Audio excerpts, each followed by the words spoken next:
So here we are at winter conference, and we are about to be interviewing people about keynotes and educational sessions, talking with young people just entering the career because they come to the conference too.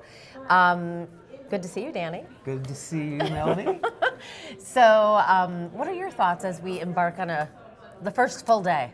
Well, I'm just so excited to be here. Yeah. It's great to see so many colleagues, right? Yes. So many professionals having a lot of different conversations. For me personally, health insurance is a huge thing with the city and the way things are going up. So how are towns addressing that? Yeah. And then you're seeing some narrowing in money. And so how are towns handling capital purchases? And when do you decide when to get a loan or bond something versus pay cash? And so those are a couple things. And that's what I hear from everybody. It's like, it's great to catch up. Yes. But it's this huge network of support and knowledge and wisdom. Love it. It's a huge organization, a hugely connected and supportive organization. And then, like you said, all the topics are current things that leaders such as yourself are working on right now. So going in there, hearing, and then chatting with your colleagues afterwards. What are you doing? Oh, did you see that? So, and I'm excited for the keynote with Seth. Yeah, Seth, he looks to be an absolute powerhouse. The interview you did with him leading up to it. Yeah. I love his title, Balance is Bullshit. it really well, is. Actually, it was Bull SH star T. Yeah. We got to keep it professional. I mean, I'm just reading between the lines, I know. But yeah, I know he's gonna enlighten us all how balance is actually kind of not necessarily attainable. It's a matter of push and pull, and he uses that rubber band and to illustrate his points, which I think all of us need that reminder. I think a lot of times if you're trying to accomplish many things, you do put pressure on yourself. And so hopefully Seth will tell us not to feel so pressured about these things. Well, and another thing I think we come to this conference for is a reset, a recharge, flipping of the switch. Yeah. And I know back in my days as a police officer, conferences were important for that. They're just as important now. Yeah. All the different ways we're being pulled as local government administrators, whatever your role is, whether you're a city manager, an HR director, an assistant, we're all being pulled. Yep. Exactly. And I do think that, it being 2.5 days and towards the end of the week, so you can kind of sail off into the weekend is also great. So do get on your radar that summer conference, June 4th, 5th, and 6th. So mark those dates. And if you didn't make it this time, make sure you do. This is your reset opportunity. It's a chance to connect with your colleagues and get some education and resources that you're going to need to lead. Well, I'm looking forward to pulling people aside throughout the conference and having conversations about what were the takeaways. I love that. Because I think at this level, you're not going to maybe learn anything brand new, but it's just different ways to look at things, different ways to think about things, different strategies, different ways to communicate. Yeah. And I think when we come in with that expectation, it makes everything so much more valuable. And then, at this level, it's about how does this apply to me and my organization and my community? Absolutely. So here's to a great winter conference. Check out the interviews coming next. So, just had the opening. Fantastic. Wait, what'd you think? Anybody who speaks the truth about work-life balance not existing, tell me more, right? He is so authentic, really gave us some great wake-up calls. You're not everything to everybody. You have all these other things that are pulling at you. You need to learn how to say no. And yes, what we do is important, but we can't serve our communities if we're pulled, in 100 different directions and at the breaking point. So he was awesome. What a great way to kick off the conference. Great energy.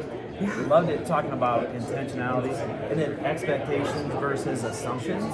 Yes. How much are we living on assumptions and how much of those assumptions are wrong? Yes. Right. So let me ask you though, how do you find ways to say no? Or are you still trying to figure that out? It is something that I have to check myself to all the time. And what I do is I do it like, is this worth my time? Right? Because I only have so much time. And then does this align up with my values? Does this align up with my priorities? And if it doesn't, it gets a no. I mean, yeah, it's great. Rotary, love my Rotarians. Can't be at everything, right? Thursday night, I'm gonna go home. Yeah. Right? But one of the things I've thought about work-life balance is more work-life harmony. Everything goes in seasons, and I love his idea about being more intentional about, what kind of husband do I want to be, what kind of dad do I want to be, what kind of city manager, how do I want to show up for my people, and then giving ourselves grace to the idea that what's a realistic expectation when he talks about expectations. yeah, I think as city managers, we give grace to a lot of people, but never to ourselves. And that was a good reminder, right? You gotta give yourself a little grace. Well, thanks for all your work, thanks for all your service, and thanks for joining us on the City Managers Podcast live. You too! Live. Oh my gosh. ILCMA. Live from ILCMA. Illinois. Thank you, sir. Thank you. Hi everyone, Melanie Santostefano here. I'm here today with John Droscher. He is one of the ILCMA senior advisors. And before we let him talk all about it, an amazing program where members can get support from people who have been there. So John, thank you for being with us. Thank you. So you're really at every single conference for Absolutely. ILCMA. We have 5 Illinois senior advisors. We come to every conference. So 5 of us are here today. 5 of us will be at the conference in Peoria. Mm-hmm. Go Kimberly in Peoria. She's the incoming president. Yeah. She's heading up the summer conference, so Yeah. yay for Kimberly. We're here just to be a resource for our members, not just city managers, but assistants and interns, anything from interns to city managers, we're here to help. And then you make yourself available when people have some free time, correct? Absolutely. We are here during all the sessions. This morning I did not attend the opening session because I was with a member and another senior advisor talking to them about some issues they're experiencing. Yeah. So, I mean, as we know, there's so many ups and downs in local government. You've got many different groups to satisfy, Yeah. right? And so having that kind of confident ear, that non-judgmental ear to listen Right. and kind of go over challenges and find some solutions just must be really invaluable for members. it's great, and Yeah. it really does help. And we've been there, we've done that. I've dealt with, police officer shootings of their children. The child survived, but we've run the gamut of experiences, and so we can offer some background. That's wonderful. And then, actually, it hasn't happened yet, but later today you're actually going to do a panel with all with the my advisors. my four peers, Wonderful. and we're here just to help. So many years of experience. I'm probably like 150 total. Combined, yes, Yeah, easily. but not that anyone's old, or No. but wise, right? And gone through Wise. it and wanting to Been share there, your done that, knowledge. yeah. Yeah, that's great. Well, thank you for joining Thank you us and very sharing much. information about it, John. All right, excellent. All right, thanks. Thank you. Christopher. Yep. My bad. You're good. That's important to know, though, right? Yeah. Like, what do people? Because when people Context. call me Dan, I'm like, no, it's actually Danny. Right. And like, what's your given name, Daniel? I'm like, no, it's Danny. Danny. It's Danny. Dan. So, City of Champaign. Yep. What's your role? Deputy City Manager. So we just had to kick off. Yeah, that was great. Seth. Yep. Good energy, I felt like. I thought so. One of the things that he did was set the tone for just our profession generally, or I think not necessarily setting the tone, but encapsulating what we all feel and we don't necessarily say out loud. Talking about being intentional with the things. We can't be everything to everybody. And I think that's one of the fatal flaws that we that are in the profession look at. We oftentimes think that we need to be in a space to lead. We need to be in a space to facilitate. But then we don't give ourselves enough grace and space just to feel and to be the human beings that we are. And I thought it was a really good reminder just to everybody who's in there or everybody who's thinking about coming into the field about you can do those things, but you have a finite amount of capacity to do. And as people who run organizations, that's kind of hard when you're constantly, as he said, pulled in different directions. So it's not just us, but it's our staff too. So I thought it was a great kickoff. I thought it was a great way to get us thinking about being intentional, not just in ourselves, but in our professions and how we go about the rest of the conference. You said something really important, and Paula, our ILCMA president, just said it too, about we are so focused and we're so good at giving our people grace, right? But we don't step back and give ourselves some grace. Yeah. How do you make sure you're intentional when you, because balance isn't a thing. I talk about work-life harmony. Sure. But how are you intentional or try to be intentional, Right. in your role? I think that one of the things that always sticks out to me is this back and forth between what an expectation is and what a desire is. And I think oftentimes we conflate the two. And I think there are things that we want to accomplish, or that our community wants us to accomplish, or our councils or boards want us to accomplish, our staffs want us to accomplish, that are desires. Those are things that would be nice to have, versus the expectation of health, safety, welfare, the core tenets of government, the things that we're doing. And I think oftentimes we find that imbalance, that internal, dysfunctional equilibrium that we have when we start taking the things that we desire and forcing them as expectations on ourselves or onto others. And sometimes our organizations will feel that too, when they feel like they're already overwhelmed just doing the work, but now there are these extra things that we're doing on top of it that, it's always like the other duties is assigned, right? It's always like, there's always more to it. So I think to your question, to the point, how do I kind of go about that? I really do think deliberately about, is this an expectation or is this a desire? Because I think that helps qualify and quantify what I'm able to do and what we can do. And I think just more broadly, it would be the same thing for an organization, being able to look at it and say, is this something that's being expected of us because of our council, because of council direction or board direction, or is this something that we as a leader want to see our organization do? And maybe we can still do that, but we don't have to take it out of the desire box and put it into the expectation box. It's more about the relationship and the dynamic between that relationship. But I think that we internalize it to a degree where it can become unhealthy if we don't take a moment to slow down and think about it. See, perspective. That's the thing I love about this podcast is leaders get to learn other perspectives, other mindsets. How can we look at that? And how can we take that and make it authentically our own? Yeah. Final question. Sure. You talked about the struggle of leaders to say no. Yeah. And how do you do on that? How are you in that experience about Sure. being able to say no and to set boundaries? Or is it just like, it's got to get done, so we just got to do it? I think context is key, right? And I know that's almost cliche, but it's easy to say no to the things that we're not interested in, or no to the things that we inherently know will not go in our community, right? So the tone and tenor of your community, the tone and tenor of your board or your council, so that saying no in those situations is going to be easy.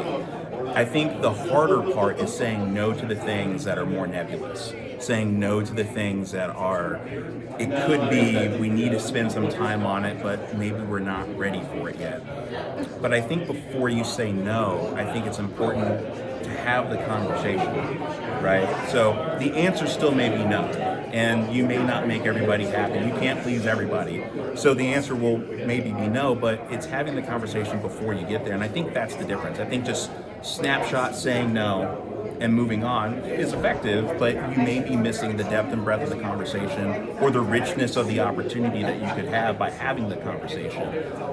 So I would say just for me, it's talking with staff, it's talking with my peers, it's talking with the city manager. Is this something that we want to do? How do we go about doing it? And then just kind of hearing that discussion, that dialogue, and then going, yeah, no, we don't have the capacity to do that right now. But that's a different no than just you coming up and saying, hey, Christopher, I got this great idea. No. It's a much different. That'll shut someone down. It's much different. And that's just not. I think one of the things that we were just talking about within the group or within that keynote is encouraging people, inspiring people, leading, being deliberate in leadership, and not necessarily always being the doer, facilitating that growth. And I think having that conversation, being deliberate about that conversation, allows for the intentionality of the dialogue. But then you can step back as a leader and strategically say, okay, no, this isn't going to work for us right now. But a no now is not a no forever. And I think sometimes we have to remind ourselves and others, the community and staff, that as well. Christopher, Deputy City Manager, Champaign, thank you so much, Thanks. sir. Have Appreciate a great it. conference. You too. Take care. Hello, I'm here with Elizabeth Kugel. She's the city manager for the city of Kankakee. So you're going to tell us about a session you just attended that you have some great takeaways from. So why don't you tell us? I will. I was able to attend a session this morning called Acring Equity.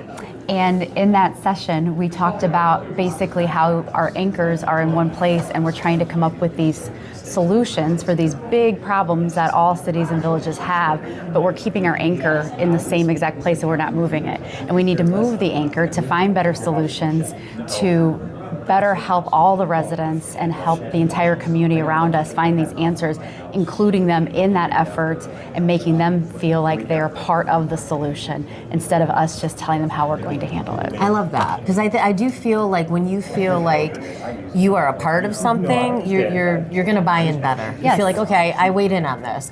And also, I do think it's a great reminder about like a mind shift of like, not always being stuck in the way you've always done it, because we all have to be open to new ways of doing things, right? You can't always do everything the same way all the time, forever and ever. So what a great reminder that was. And the presenter was excellent about making sure that we bring everybody into the process and making them feel like they are the process instead of being told what the process is. That's awesome. Well, thank you for sharing that, Elizabeth. Thank and you very joining much. us. This was very nice. All Thank right. you. Bye. What, John, how long have you been affiliated with Illinois City Management? About 15 years. Okay. So, I will tell you that, this career and this profession has been a lot more than what I originally anticipated. And I started it right here in Normal, quite frankly. So, how I got into city management was when I was in college. I was in the honors program here at ISU. As a part of that, you had to do an internship in order to be in the honors program. And so I went over to City Hall in Normal. Mark Peterson was the manager at the time. Pam was his assistant, and he had Jeff Bruin, who's now the manager in Iowa City. And I said, hey, I need to do an intern. Can I do an internship in the city manager's office? And that's how it all started. And so I interned in the city manager's office, and I loved it. Just the broad breadth of what you deal with. Because I come from a family of attorneys, and most of them are very narrowly focused on particular types of, I've got some siblings that are in family law, some are in corporate law, but they're very focused on, kind of a narrow perspective of what their individual law degree applies for. So when I came into the city manager's office, it was just the broad breadth of what they dealt with on a day-to-day basis was exciting for me. Mm-hmm. You almost have to have a little bit of ADHD, if I can say it that way, in order to I've got manage, a lot of that. Yeah, to manage this job, right? I mean, you're juggling HR issues, you're juggling public safety issues, water and sewer infrastructure, just so many different things that you deal with all within a couple hours, right? And so you compound that, day after day, and it's an exciting profession for that reason or whatever. And so that's what's kept me.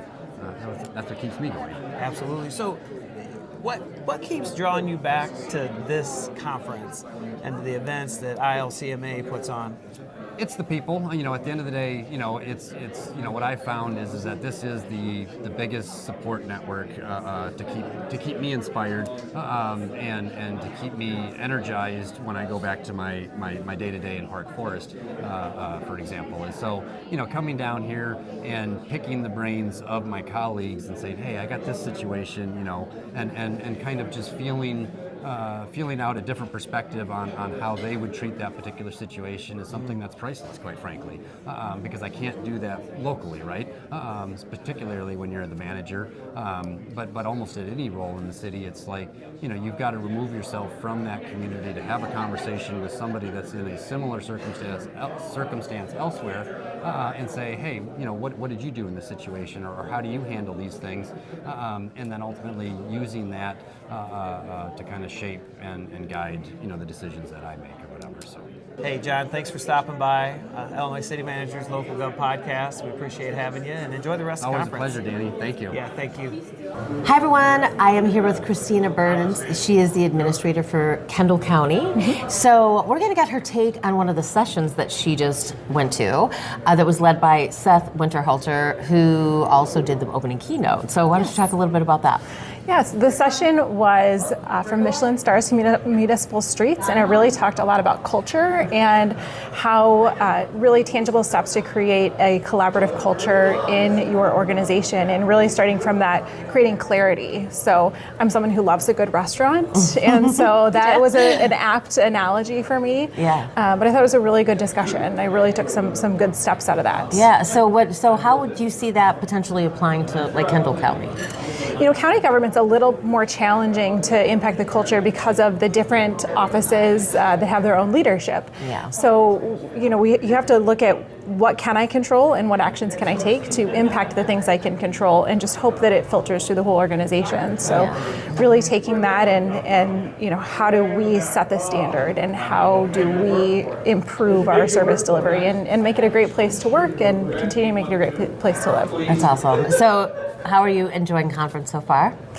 It's great. It's always great to see people and connect and Yeah. see people I haven't seen in a long time, which is awesome. Great. Well, thank you for joining us, and we'll see you soon. Thank you. Amazing. All right, here with Kyle Gill from Mattoon. Yep, Mattoon City Manager.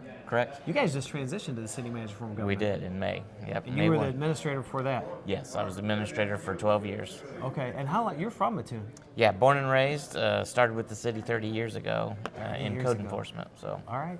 So 1996, yeah, same year I started with Dixon. cool. On the police side. Yeah. So we both came kind of non-traditional ways to being city manager. Correct. So what draws you to ILCMA's conference? The wealth of information, the other city managers, the wealth of knowledge of the administrators, knowing that there is other administrators and managers that are going through the same stuff that you're going through. You're not reinventing the wheel. You have an issue with whether it's labor negotiations or something. There's always someone to talk to that has done something very similar. So give you ideas, the wealth of knowledge just from the presenters, and then like you said, just everyone else that's here. It's great wealth of knowledge to learn from everyone else. So you were in the opening keynote with Seth talking about balance is bullshit. Yes. What'd you think about it? Straight, right on. I mean, it is. It's the hardest thing, and I hear that even from my commissioners now. Well, you work too much. You need a work-life balance. What were some of your takeaways, or was there something that you left with that you took, from this keynote? Just that, that the struggles that everyone else has of trying to find that date night to go out and get away from things. Don't dwell yourself in it. It will wait till next week if it's the weekend, or it'll wait till tomorrow. So it's good to hear that.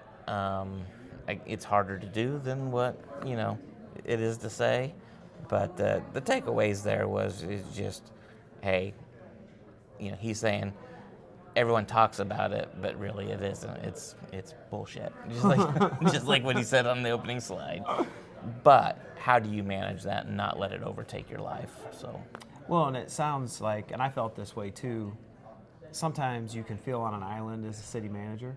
Yep. And, even if at times we are overwhelmed, we go through those seasons of ups and downs, knowing you're not alone and that this is normal and other people are going through it and there's nothing wrong with you and you're not doing it the wrong way, can make all that a little easier, right? Correct, it does. Takes the edge off it a little Yep. bit. Just hearing everybody else going through the same thing that you're going through makes you feel a little bit better.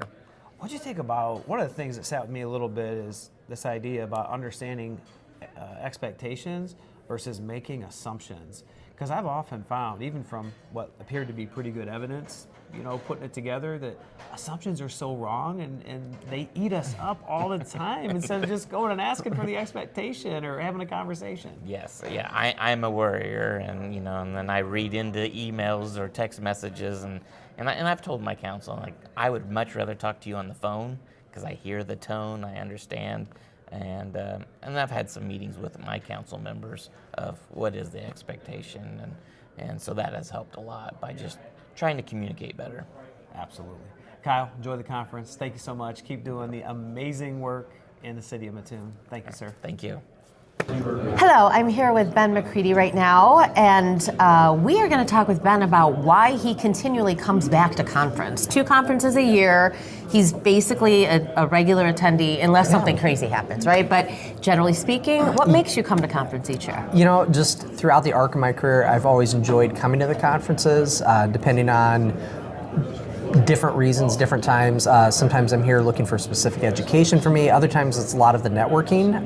Just in this field, as we all know, we can all get so busy between meetings and schedules, and then of course balancing our own personal lives. So this is really a chance to not only see so many faces and catch up with former classmates, former colleagues, but really to talk to each other about best practices, bounce ideas off each other, and get stuff that I can bring back to my own community, my own organization. Really love coming here. Yeah, all the topics, all the educational topics, as you mentioned, many times they're very current issues that municipalities and counties are dealing with, so it's like the timing is perfect.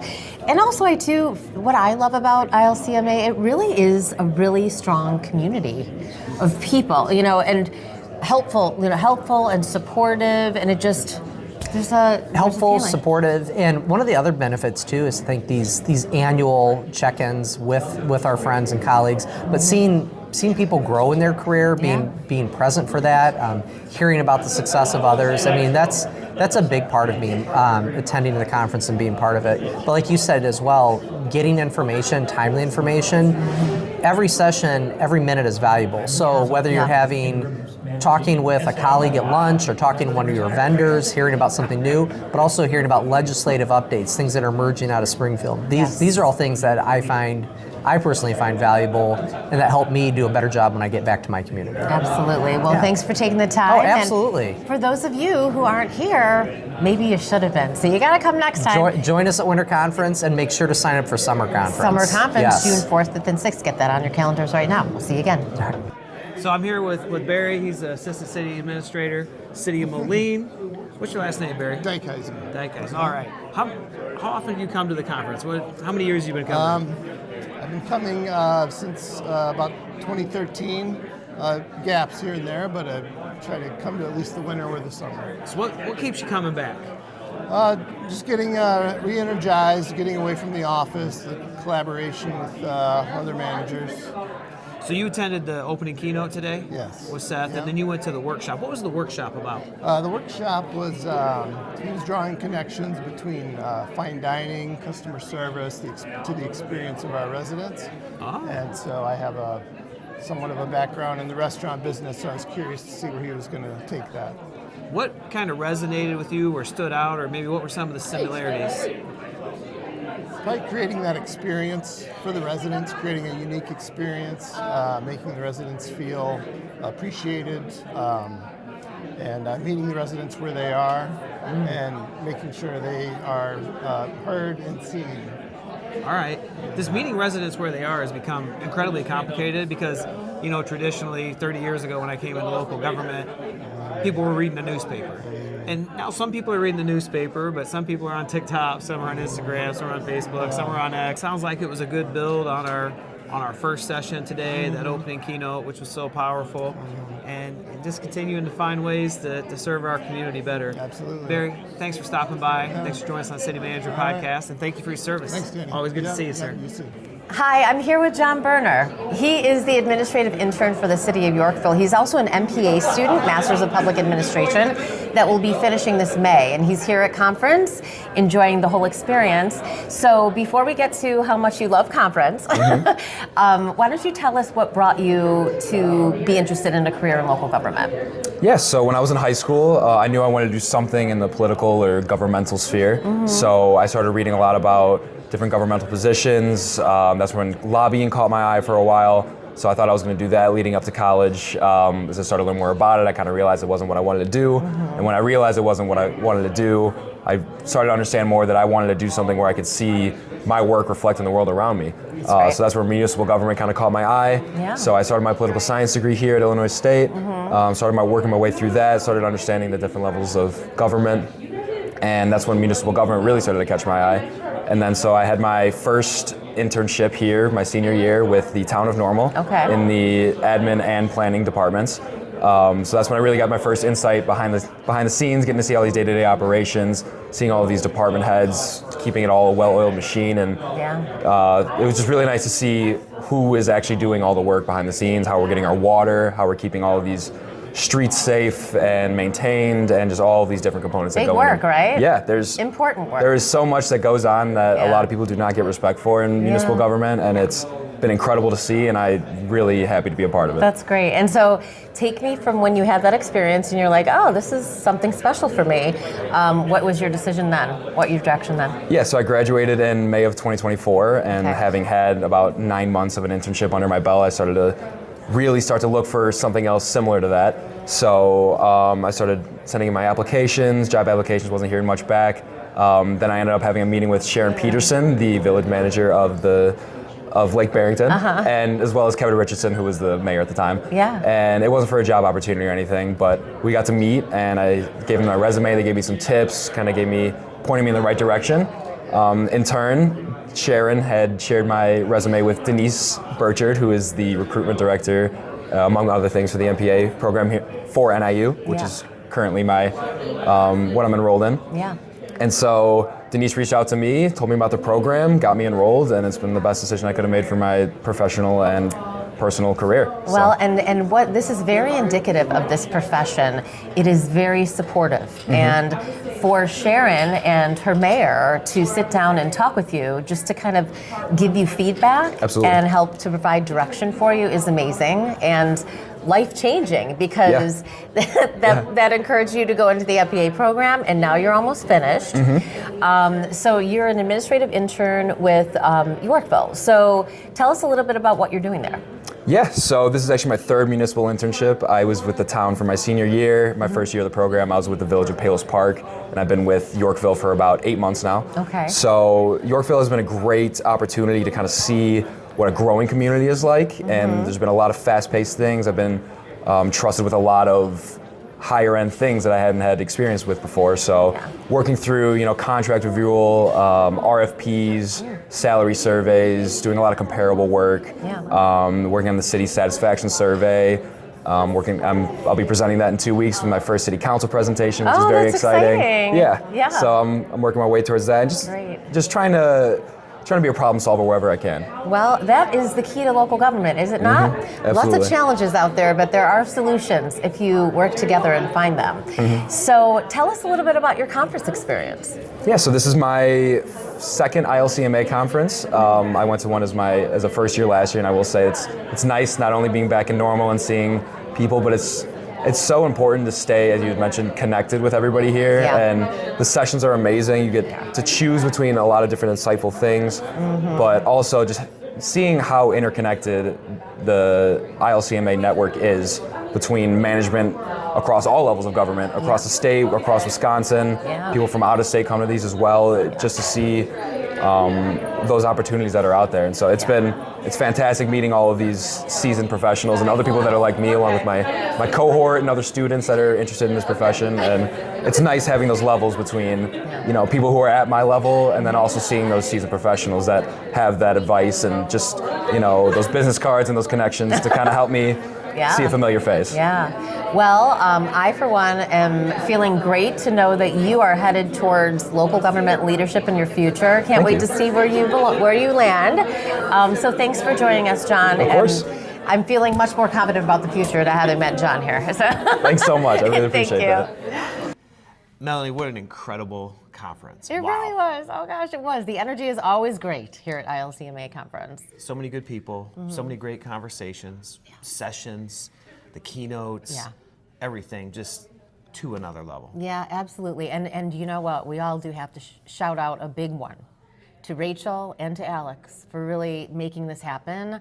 We all know that Dawn wasn't with us for this conference. We all missed her terribly, but those two ladies really pulled it off. And it's a big thing. I mean, I've always thought to myself, so much to do, so many little pieces, so many logistics. So great job, ladies. We're very honored and happy that you were able to have enough strength to get it all done. Well, and record attendance. And it was fun just sitting with people, and everybody goes to the same session, but their takeaways and what mattered to them is different and unique, which is cool. It's like, it meets us right where we're at and gives us what we need. So, to Dawn, Dawn, we love you so much. The conversations, here around you and your leadership and just the prayers and the support, it's really phenomenal. It is. All these relationships you build and what you built here at ILCMA. A big thanks too with Rachel, allow us to do a little survey, a little interaction this morning with after Brad Cole. Good responses, good feedback. Yeah, we really, and for those of you that weren't in the room or were a little asleep because you went out late the night before, Definitely, there's going to be another opportunity. An email will go out. It's just a quick little survey. It'll take you, 2-3 minutes, but we will add a little part at the bottom that gives you an opportunity to weigh in and share your thoughts on what you'd like to see on your podcast, Local Gov Stories podcast. Yeah, it really is just about leveling it up for you, the local government leader, and us being able to dial that in. And we heard a lot of positive feedback, We did. and people really enjoy the podcast. Yeah. And so it's just making it better and better for you. So please take that literally 2 to 3 minutes. Yeah, absolutely. Well, it's been an honor to work with you. It always is. It's down to. And it's an honor for both of us to share your stories. So, Melanie Santostefano and Danny Langloss signing off of another successful winter conference for ILCMA.